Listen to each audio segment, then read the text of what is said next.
Bonjour et bienvenue dans cette vidéo sur les frontières des mots. La question est de savoir à quel moment on colle les mots dans une orthographe et à quel moment on les sépare. Établir les frontières de mots est un vrai problème dans certaines langues. Mais dans d'autres, elle n'est pas un problème du tout. Par exemple, le thaï colle tous les mots sans aucune séparation. D'autres langues ont beaucoup de séparation. Le lisu de la Thaïlande met un espace entre chaque deux syllabes. Et en Dan, langue parlée en Côte d'Ivoire, presque chaque mot est une syllabe. Pour des langues comme celle-là, on n'a pas besoin de se soucier des séparations de mots. Eh bien, celles-ci sont intéressantes. Mais parlons des cas où nous devons vraiment faire attention aux frontières de mots. Tout d'abord, parlons des parties d'un mot, celles qui ont un sens. On les appelle des morphèmes. Un morphème peut être un radical, comme juste, ou un préfixe attaché au début d'un radical, comme un dans injuste, ou un suffixe attaché à la fin d'un radical, comme man dans justement. Et il y a d'autres types de morphèmes dont nous parlerons plus tard. Dans la plupart des langues, on construit un mot en collant des morphèmes, mais les langues ne procèdent pas toutes de la même manière. Dans la langue Koni du Ghana, Daabike signifie le petit bâton. Il comporte 3 morphèmes. Da qui signifie bâton, Bi qui signifie petit et Ke qui signifie le. Ces 3 morphèmes sont collés pour former un seul mot en Koni, mais en français, ces 3 morphèmes sont des mots séparés. Et vous remarquez qu'ils sont dans l'ordre inverse aussi. Il y a donc des langues qui collent les morphèmes pour en faire un seul mot, et d'autres qui séparent ces morphèmes et en font différents mots. Comment sait-on quand coller les morphèmes pour en faire un seul mot et quand les séparer? Voilà le point principal de cette vidéo. Commençons par examiner quelques tests linguistiques. Parfois, un test donné peut indiquer que les morphèmes doivent être collés et un autre test indiquera qu'ils doivent être séparés. On dira donc qu'un test en faveur du raccordement ou de la séparation des mots. Ok, parlons de ces tests. Certains sont compliqués. Pouvons-nous commencer par un test facile? Oui. Tout d'abord, le test 1. Le morphème peut-il être dit tout seul ou doit-on toujours ajouter d'autres morphèmes? Examinons le mot petit, bi, dans l'exemple Koni, dans da, bi, ke. Les locuteurs du Koni ne diront pas bi tout seul. Ils doivent l'attacher à un autre mot. Ils disent par exemple petite chose ou petit bâton. On préférera donc rattacher le morphème petit au morphème qui est radical. En français, on peut dire petit tout seul, comme lorsque quelqu'un vous demande « Votre maison est-elle grande ou petite ?» Vous pouvez lui répondre « petite ». Donc en français, on préfère séparer petit et en faire un mot simple. Certains tests portent sur la grammaire. Peux-tu nous en parler? Notre deuxième test est grammatical. c'est le test du déplacement. Peut-on déplacer le morphème à un autre endroit de la phrase?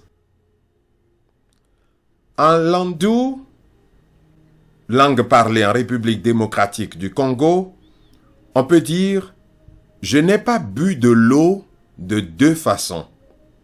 Soit avec « pas » à la fin de la phrase, ou plutôt dans la phrase. Le fait de pouvoir déplacer « pas » favorise sa séparation d'avec les autres mots. Et le prochain test grammatical? Le troisième test est celui de l'insertion. Peut-on insérer un ou des mots d'une catégorie différente entre le morphème en question et les autres morphèmes? Voici un exemple du français. La réponse est inconnu et la réponse n'est pas connue. Un et pas signifient la même chose, mais on ne peut rien mettre entre un et connu. On attache donc un à connu. Mais dans le deuxième exemple, on pourrait dire la réponse n'est pas vraiment très bien connue. On écrit donc pas séparément comme un mot simple. Il reste un autre test de grammaire, je crois. Le quatrième test est celui de la substitution ou remplacement. Il consiste à savoir si on peut remplacer le morphème en question par un mot entier connu ou même par un groupe de mots. Si oui, alors cela favorise l'idée que ce mot soit séparé. Nous pouvons dire « il est allé au magasin » et substituer d'autres mots à « il », comme « le monsieur est allé au magasin ». Il est donc un mot séparé. Ces tests sont grammaticaux. Y a-t-il des tests portant sur la phonologie, sur la façon dont fonctionnent les sons des mots? Bien sûr. Le cinquième test est phonologique. Le mot est une unité, une seule chose. Il y a souvent un modèle ou une règle qui ne se produit qu'à l'intérieur d'un mot. Ainsi, si l'on prononce un morphème d'une manière lorsqu'il se trouve à côté d'un radical donné, mais qu'on le prononce d'une autre manière lorsqu'il se trouve à côté d'un autre radical, cela montre que le morphème fait partie du mot. Il doit donc être collé au radical. Vous vous souvenez du mot « koni » d'habike?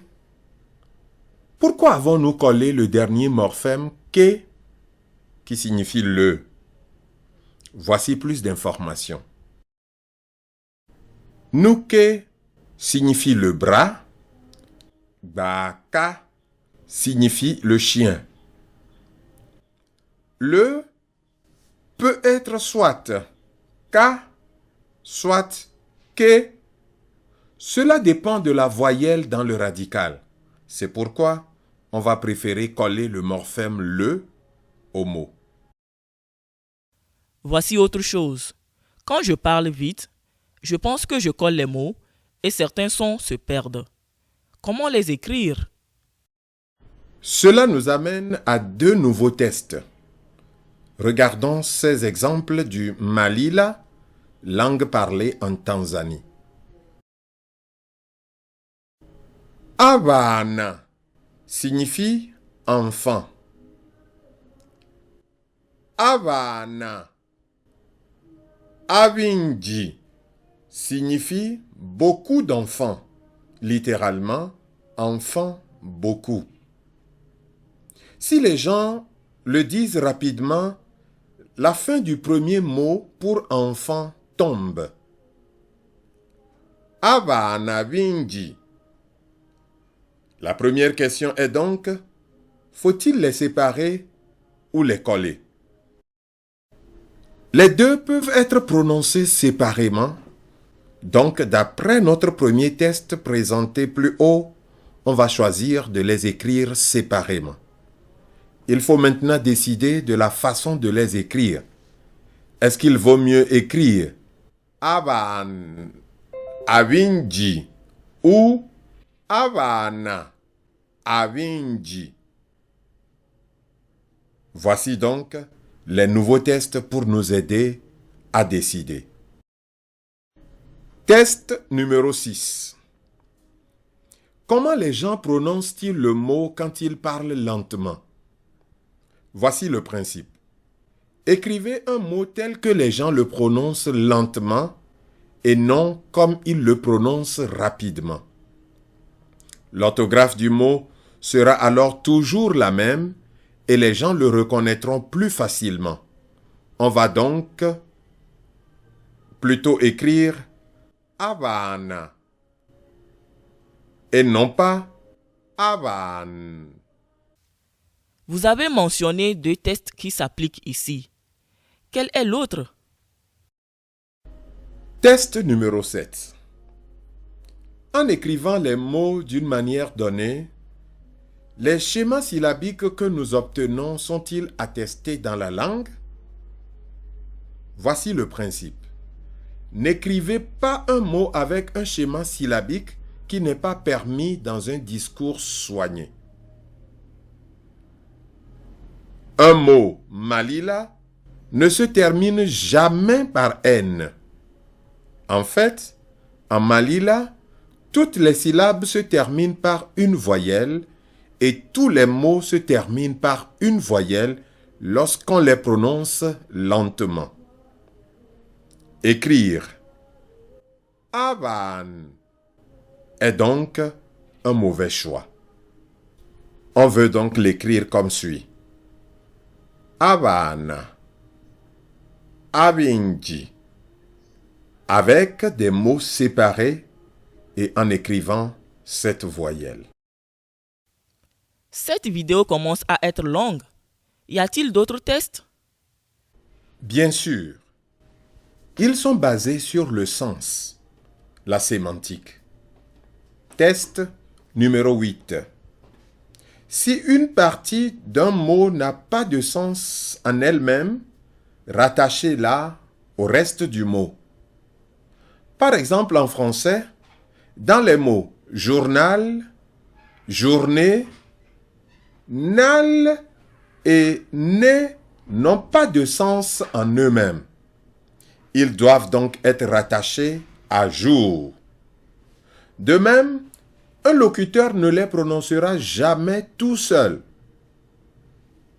Le premier test s'applique donc également, mais ici, nous parlons du sens.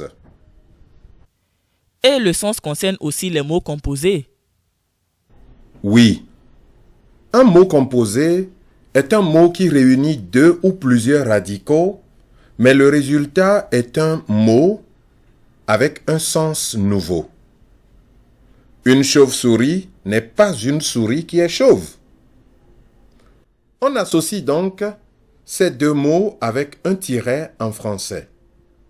Voici un exemple tiré du Ngiti, langue parlée en République démocratique du Congo. Ato signifie année, Akpa signifie quelque chose de long. Mis ensemble, Ato Akpa signifie une sorte de marmite. Une signification bien différente des radicaux. Ces 2 mots doivent absolument être associés en un seul. Pour ce qui est des traits d'union, nous en parlerons plus tard. Parfois, lorsqu'une langue associe 2 mots, cela peut être soit un mot composé, soit un possessif. Imaginons une langue. Si l'on associe enfant et couteau, cela signifie-t-il le couteau d'un enfant ou Cela pourrait-il être un mot composé enfant couteau qui pourrait signifier une griffe d'oiseau par exemple? On peut généralement savoir s'il s'agit d'un mot composé en réfléchissant au sens du mot entier et de ses parties.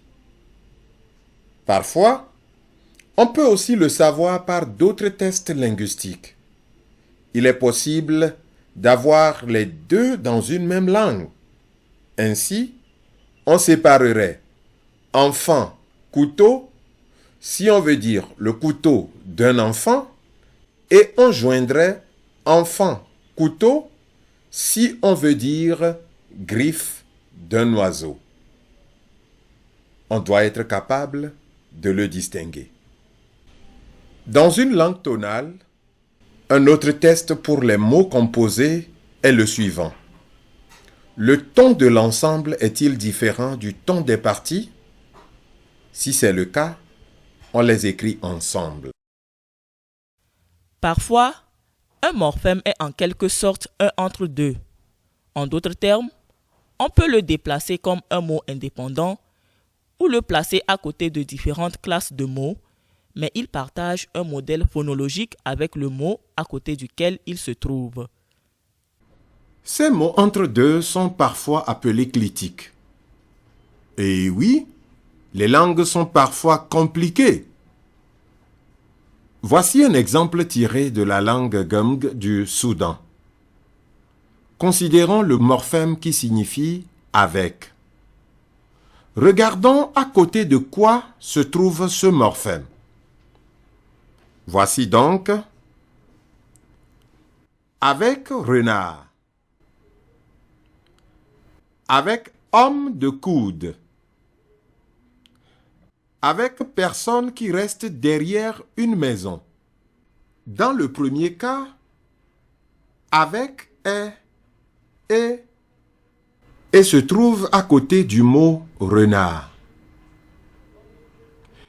Dans le deuxième cas, avec est i et se trouve à côté du mot coude. Dans le troisième cas, avec est et se trouve à côté du mot derrière.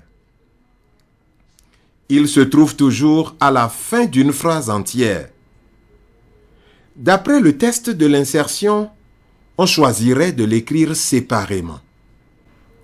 Cependant, avec est soit et, soit i, selon le mot auquel il est accolé, et il présente donc une unité phonologique avec ce mot. Ainsi, d'après le test phonologique, on va plutôt choisir de les coller. De même, on ne peut pas dire avec tout seul. On va donc préférer de rattacher avec. Et c'est ce qui a été fait. Parfois, les décisions ne sont pas claires. Il est bon de tester la lecture des gens pour voir s'ils lisent mieux d'une façon que d'une autre. À ce propos, voir la vidéo numéro 21 sur les tests. Et souvent, même après avoir beaucoup réfléchi et fait tous les tests, la décision se résume à ceci. Que préfèrent les gens? Je vois que vous avez parfois utilisé un trait d'union. Quand faut-il mettre un trait d'union et quand faut-il simplement coller les morphèmes?